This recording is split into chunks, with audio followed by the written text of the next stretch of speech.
আসসালামু আলাইকুম সুপ্রশিক্ষার্থী অষ্টম শ্রেণীর জীবন জীবিকা টিউটোরিয়ালে আপনাকে আবারও স্বাগতম। আমরা এই পর্বে আলোচনা করবো এখানে ষান্মাসিক সামষ্টিক মূল্যায়ন 2024 সালের যে আমাদের অর্ধবার্ষিক যে পরীক্ষাটা হবে এই পরীক্ষার কোশ্চেনগুলো এবং আমি একটা নমুনা অ্যান্সার দিয়ে দেবো এখানে। ওকে, তো আমাদের বলছে এখানে এখানে আমরা সবুজ প্রকল্প প্রণয়ন পরিকল্পনার নির্দেশনা দেওয়া আছে এখানে, এবং নির্দেশনা অনুযায়ী প্রত্যেকে একটি করে প্রস্তাবনা তৈরি করে জমা দিতে হবে। এখানে কাজটি করার জন্য মোট 5 ঘন্টা সময় আমাদের আছে। ওকে, তার মানে 5 ঘন্টা সময় মানে আমাদের হিউজ টাইম, একটু আমাদের বড় করে এই সবকিছু করতে হবে এখানে।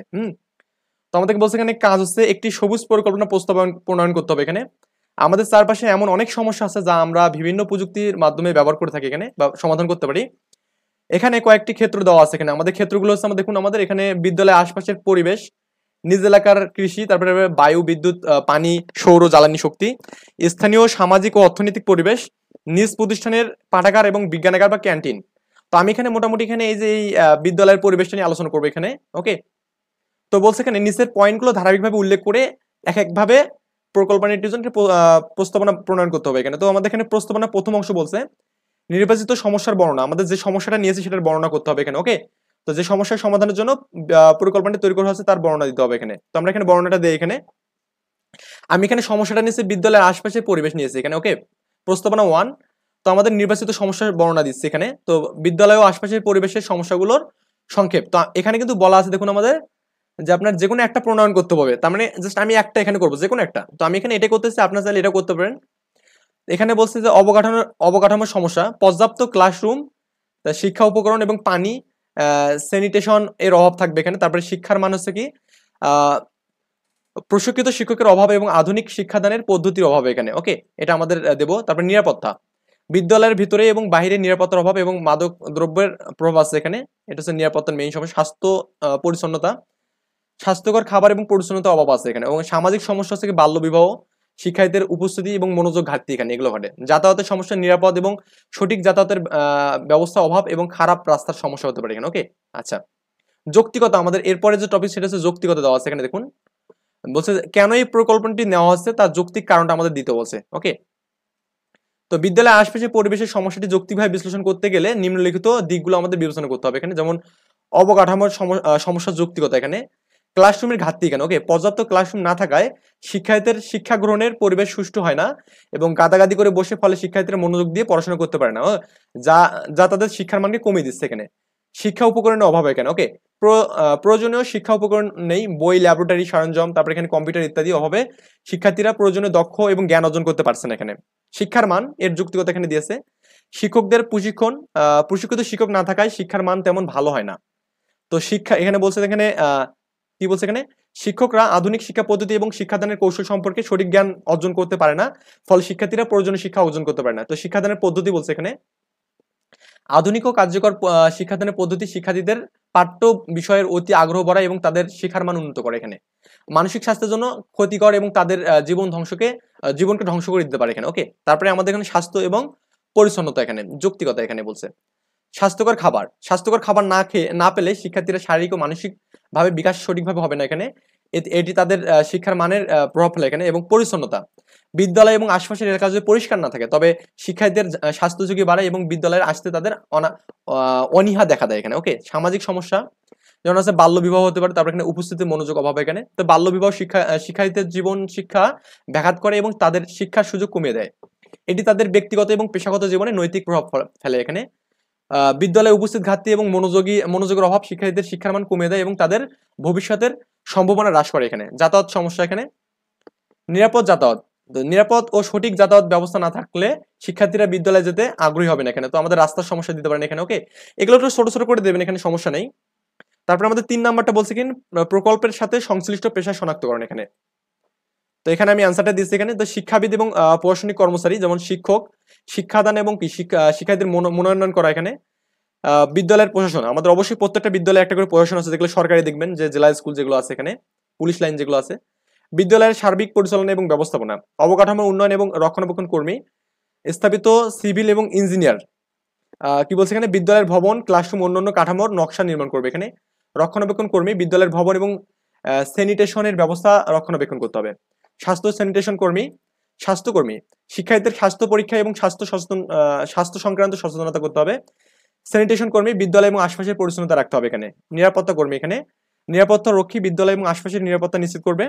স্কুল পুলিশ অফিসার, ওকে, শিক্ষার্থীর নিরাপত্তা এবং আইন শৃঙ্খলতা রক্ষা করবে। সামাজিক কর্মী এবং কাউন্সিলর বলছে এখানে সামাজিক কর্মী এবং শিক্ষার্থীর সামাজিক সমস্যার সমাধানে সচেতনতা বৃদ্ধি করবে। স্কুল কাউন্সিলর শিক্ষার্থীদের মানসিক এবং সামাজিক সহায়তা প্রদান করবে। পরিবহন কর্মী, এখানে বাস ভ্যান চালক যারা আছে এখানে তাদের কথা বলছে যে শিক্ষার্থীদের নিরাপদ যাতায়াত নিশ্চিত করবে এখানে, ওকে, এবং পরিবহনের ব্যবস্থাও বিদ্যালয়ের পরিবহন ব্যবস্থা করতে হবে এখানে।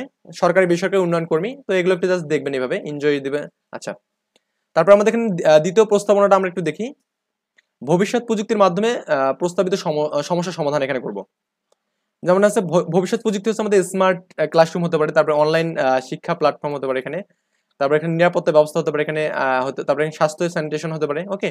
এই পরিবহন ব্যবস্থা আমাদের কিভাবে হবে এখানে, এই বিষয়গুলো আমরা দেখবো এখানে। এখানে বলা আছে প্রথমত স্মার্ট ক্লাসরুম, ইন্টারেক্টিভ বোর্ড, যেমন আমাদের ডিজিটাল বোর্ড বা যা শিক্ষকদের পাঠদানকে আরো আকর্ষণীয় এবং ইন্টারেক্টিভ করে তুলতে পারে এখানে। ভার্চুয়াল রিয়েলিটি এখানে, তারপর হচ্ছে বা এখানে আর্টিফিশিয়াল ইন্টেলিজেন্স এখানে, ওকে।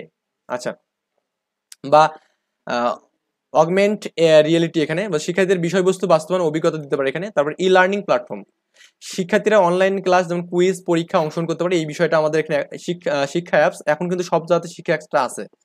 মোবাইল অ্যাপসের মাধ্যমে শিক্ষার্থীরা ঘরে বসেই পাঠ্য বই, ভিডিও লেকচার অন্যান্য কিছু করতে পারবে এখানে। স্মার্ট ক্যামেরা এবং সেন্সর, এখানে সেন্সর তো বোঝেন যেটা আমাদের এখানে কোনো কিছু সংকেত দেবে। বিদ্যালয়ের চারপাশে স্মার্ট ক্যামেরা এবং সেন্সর স্থাপন করে নিরাপত্তা নিশ্চিত করতে হবে। বায়োমেট্রিক্স অ্যাড্রেস, ওকে, বিদ্যালয়ে প্রবেশের জন্য বায়োমেট্রিক্স সিস্টেম বা ফিঙ্গারপ্রিন্ট বা ফেস রিকগনাইজেশন ব্যবহার করতে হবে এখানে। স্বাস্থ্য এবং স্যানিটেশন, এখানে আমাদের এই বিষয়গুলো পড়বে এখানে, যে অটোমেটেড বা স্যানিটেশন ডিভাইস, যেমন স্মার্ট টয়লেট যা হাত ধোয়ার সিস্টেম বা স্বয়ংক্রিয় করবে এখানে। হেলথ মনিটরিং ডিভাইস, এখানে যে শিক্ষার্থীদের স্বাস্থ্য এবং পর্যবেক্ষণ করার জন্য স্মার্ট হেলথ মনিটরিং ডিভাইস করতে হবে। পরিবহন ব্যবস্থা, এখানে স্মার্ট বাস বা ট্র্যাকিং সিস্টেম এখানে করতে হবে। শিক্ষার্থী যাতায়াতের জন্য স্মার্ট বাস ট্র্যাকিং সিস্টেম চালু করা, যাতে অভিভাবকরা বাসের অবস্থান জানতে পারে এখানে, ওকে, মানে কোথায় আমাদের বাসটা আছে, আমার ছেলে মেয়ে কোথায় আছে এটা জানতে পারে।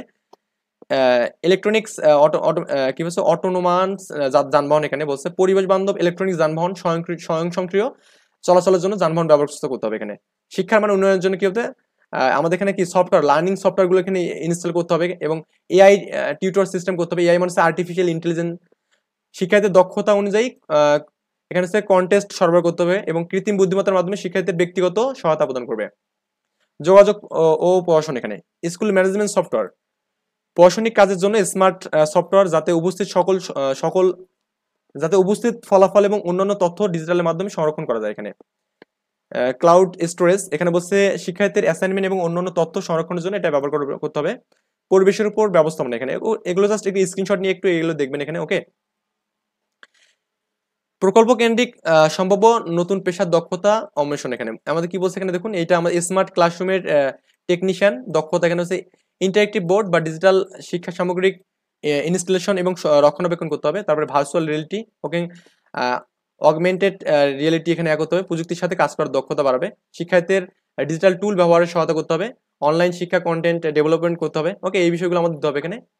তারপর হচ্ছে শিক্ষা নিরাপত্তার প্রযুক্তিবিদ, এখানে ওকে, স্মার্ট ক্যামেরা সেন্সরের কথা বলছে, তারপরে বায়োমেট্রিক্স অ্যাড্রেস সিস্টেমের কথা বলছে, সাইবার নিরাপত্তার কথা বলছে এখানে।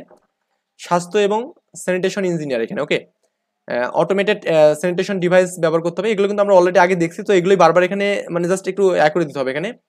স্মার্ট ট্র্যাকিং এর সিস্টেম করতে হবে, এগুলো জাস্ট দিলে হবে, ওকে। পরিবেশের উপর প্রভাবটা কেমন হবে, এখানে যে পরিবেশের উপর প্রভাবটা কেমন হবে, তো আমরা এখানে দেখবো যে শিক্ষার মান বৃদ্ধি করবে। সেটা কিভাবে করবে, যে উন্নত প্রযুক্তি এবং অবকাঠামোর শিক্ষার্থীদের শেখার আগ্রহ দক্ষতা বাড়াবে। অনলাইন ডিজিটাল শিক্ষার্থীদের শিক্ষার সুযোগ মান উন্নত করবে এখানে। স্বাস্থ্য স্যানিটেশন উন্নয়ন, স্বাস্থ্যকর টয়লেট পরিবেশ, এগুলো আমাদের জাস্ট দিলেই কিন্তু হবে এখানে, ওকে। স্বাস্থ্য মনিটরিং ডিভাইস, এগুলো করবেন কি, এখানে আমি সবকিছু বলা সম্ভব হচ্ছে না, আপনি স্ক্রিনশটটা নিয়ে বা ভিডিওটা স্টপ করে এখানে এগুলো লিখে নেবেন এখানে। নিরাপত্তা বৃদ্ধি, এখানে স্মার্ট নিরাপত্তা ব্যবস্থা, যেমন শিক্ষার্থীদের নিরাপত্তা নিশ্চিত করবে এখানে, ওকে। আচ্ছা, সামাজিক উন্নয়ন দিতে পারেন, অনেকগুলো এভাবে অনেকগুলো টপিকস আপনি চাইলে আপনি নিজের মতো করে কিছু দিতে পারেন এখানে। সমাজ এবং মানব কল্যাণে প্রকল্পটির উপস্থাপনা, এখানে ওকে। তো বলছে শিক্ষার মান এবং অভিজ্ঞতা বৃদ্ধি করবে। সমগ্র প্রকল্পের মাধ্যমে শিক্ষার মান উন্নয়ন করা যায়, যেন শিক্ষার্থীরা একটি প্রযুক্তি ও প্রাকৃতিক পরিবেশ শেখার সুযোগ পায় এখানে। ডিজিটাল শিক্ষা উন্নয়ন এবং অনলাইন শিক্ষা প্রস্তুতিকরণের জন্য আমাদের, তারপরে স্বাস্থ্য এবং নিরাপত্তা উন্নয়ন করতে হবে, ওকে। স্বাস্থ্য পরিস্থিতির উন্নতির মাধ্যমে শিক্ষার্থীদের ভালো স্বাস্থ্য নিশ্চিত করা এবং শিক্ষার্থীদের নিরাপত্তা এবং সুরক্ষা নিশ্চিত করার জন্য নতুন প্রযুক্তি ব্যবহার করা এখানে। ওকে, পরিবেশ সুরক্ষা ও বিকাশ এখানে পরিবেশের উন্নয়ন ও সংরক্ষণের পরিকল্পনার মাধ্যমে পরিবেশ বান্ধব প্রক্রিয়াগুলো সহায়তা হতে পারে এখানে। এবং শিক্ষার্থীদের পরিবেশ বিষয়ক শিক্ষা এবং বৈচিত্র্য উন্নয়নের জন্য স্বয়ংক্রিয় ভূমিকা পালন করবে সমাজের উন্নয়ন প্রকল্প। তো এই হেডলাইনগুলো দিচ্ছি এবং এগুলো একটু জাস্ট এভাবে লিখে নেবেন এখানে। এভাবে আমরা এই একটা কাজ সম্পূর্ণ করবো এখানে। ওকে, আমরা নেক্সট টিউটোরিয়ালে এখানে ষষ্ঠ এবং সপ্তম শ্রেণীর আলোচনা করবো ইনশাল্লাহ।